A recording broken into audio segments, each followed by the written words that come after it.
विश्वामित्र कश्यपपुत्री जमदग्नि सुगौतमा विश्वामित्र भरद्वाजो सप्तऋषियो भवन। सप्तऋषियों को मेरा प्रणाम हो, इनका आशीर्वाद सबको प्राप्त हो।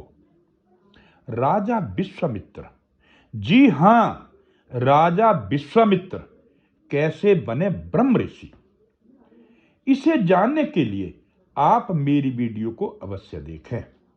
साथियों नमस्कार, मेरे चैनल बगलामुखी धाम 7 लाई में आपका पुनः स्वागत है। आप इसे सब्सक्राइब करें व अपने कमेंट अवश्य भेजें।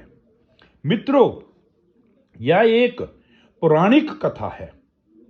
एक बार राजा विश्वामित्र जब युद्ध से वापस आ रहे थे तो उन्हें बहुत भूख प्यास ताने लगी। उसी मार्ग पर महर्षि वशिष्ठ जी का आश्रम भी था।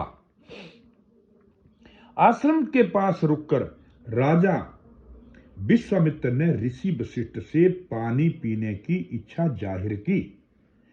इस पर ऋषि ने कहा कि हे राजन, पानी ही नहीं अपितु भोजन भी उपलब्ध है। इस पर विश्वामित्र जी ने कहा कि हे ऋषिवर, मेरे साथ लाखों के हिसाब से सैनिक है, इतना भोजन आप कहां से उपलब्ध करवाओगे। इस पर ऋषि बोले कि हे राजन, आप निश्चिंत रहें, आप सबको भोजन व जल की व्यवस्था हो जाएगी। साथियों, जब विश्वामित्र को यह पता चला कि वशिष्ठ जी के पास कामधेनु गाय है और उसी के कारण सारी भोजन व जल की व्यवस्था हुई है, तो राजा ऋषि से बोले कि हे ऋषिवर, ये गाय आप मुझे दे दो, क्योंकि इसके ऊपर राजा का पहला अधिकार है। यदि आप नहीं दोगे तो मैं आपसे छीनकर इसे ले लूंगा। साथियों, ऋषि के इनकार करने पर राजा विश्वामित्र ने ऋषि से युद्ध किया, परंतु ऋषि की अलौकिक शक्तियों के आगे राजा नतमस्तक हो गए और विश्वामित्र ने राजपाट छोड़कर मन में यह संकल्प किया कि मैं भी ब्रह्म ऋषि बनूंगा। साथियों, मन में ऐसा निश्चय करके विश्वामित्र ने ऋषि वशिष्ठ को अपना गुरु मानकर उनसे ये दीक्षा ली और कहा कि हे ऋषिवर, आप मुझे ब्रह्म ऋषि बना दो। इस पर ऋषि बोले कि हे राजन, आप तपस्या करो। सैकड़ों वर्ष तपस्या करने के बाद विश्वामित्र ने ऋषि आश्रम में आकर अपनी बात दोहराई, अर्थात मुझे ब्रह्म ऋषि बनाओ। इस पर ऋषि ने कहा कि हे राजन, अभी और तपस्या करो। साथियों, मन में सोचकर विश्वामित्र जी पुनः जंगलों की ओर रवाना हो गए। विश्वामित्र ने पुनः तपस्या शुरू कर दी। दशकों तक तपस्या में लीन रहने के बाद जब विश्वामित्र जी पुनः ऋषि आश्रम पहुंचे तो उन्होंने फिर कहा कि हे ऋषि, मुझे ब्रह्म ऋषि की उपाधि दो।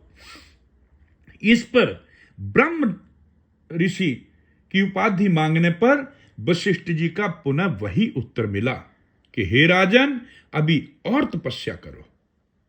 मित्रों, ऋषि का ये वाक्य सुनकर विश्वामित्र के मन में भयंकर क्रोध उत्पन्न हुआ और उसने मन में ये संकल्प किया कि मैं जब दोबारा तपस्या के बाद लौटूंगा, यदि उस समय मुझे वशिष्ठ का यही उत्तर मिला तो मैं ऋषि का वध कर दूंगा। साथियों, मन में ऐसा संकल्प करके विश्वामित्र जी पुनः जाकर तपस्या में लीन हो गए। सैकड़ों वर्षों तक घोर तप करने के बाद विश्वामित्र जी ऋषि आश्रम की ओर चल पड़े। नंगी तलवार लेकर उसने अपने शरीर में डाली हुई चादर से ढांप रखी थी। साथियों, मैं आपको पहले ही बता चुका हूं कि विश्वामित्र जी ने यह प्रण कर लिया था कि यदि इस बार ऋषि ने उसे ब्रह्म ऋषि की उपाधि नहीं दी तो मैं उसका वध कर दूंगा। मित्रों, इतना तप करने के बाद भी उसके अंदर का जो अहंकार था वो नष्ट नहीं हुआ था, परंतु हमारे शास्त्रों में स्पष्ट लिखा है कि तपस्या का फल, दिए हुए दान का फल व यज्ञ का फल अवश्य मिलता है। मित्रों, जब विश्वामित्र जी वशिष्ठ जी के आश्रम के बाहर पहुंचे तो उनके कानों में कुछ शब्द सुनाई दिए जो इस प्रकार हैं। ऋषि की पत्नी अपने स्वामी से कहती है कि हे महाराज, हे स्वामी जी, विश्वामित्र जी हजारों वर्षों से तप करते आ रहे हैं, परंतु जब भी वो यहां आते हैं तो आप छोटा सा उत्तर, अभी और तपस्या करो, ऐसा कहकर उसे टाल देते हैं। इस पर ऋषि बोले कि हे देवी, विश्वामित्र के मन का क्रोध अभी खत्म नहीं हुआ है। साथियों, जब विश्वामित्र जी ने ये शब्द सुने तो उन्होंने तलवार को वहीं फेंक दिया व पुनः वापस जाने लगे। इसी समय ऋषि वशिष्ठ जी बाहर निकले और विश्वामित्र से मुखातिब होकर कहने लगे कि हे राजन, आप अपने मन की इच्छा बताओ। इस पर विश्वामित्र जी बोलने से पहले वो उनके पैरों पर गिर पड़े और कहने लगे कि अब मुझे कुछ भी नहीं चाहिए। इस पर वशिष्ठ जी बोले कि हे राजन, आज से आप ब्रह्म ऋषि हो गए, संसार आपको ब्रह्म ऋषि के नाम से जानेगा। तो साथियों, क्षत्रिय से उसी जन्म में ब्राह्मण होने वाले ब्रह्म ऋषि केवल विश्वामित्र जी हुए। जो असंभव था वो विश्वामित्र जी ने अपने तप के द्वारा करके दिखाया। पुनः जब समय मिला तो मैं आपका और प्यार भी मुझे मिला तो मैं इसका अगला भाग भी आपको अवश्य बताऊंगा। नमस्कार, जय माता दी।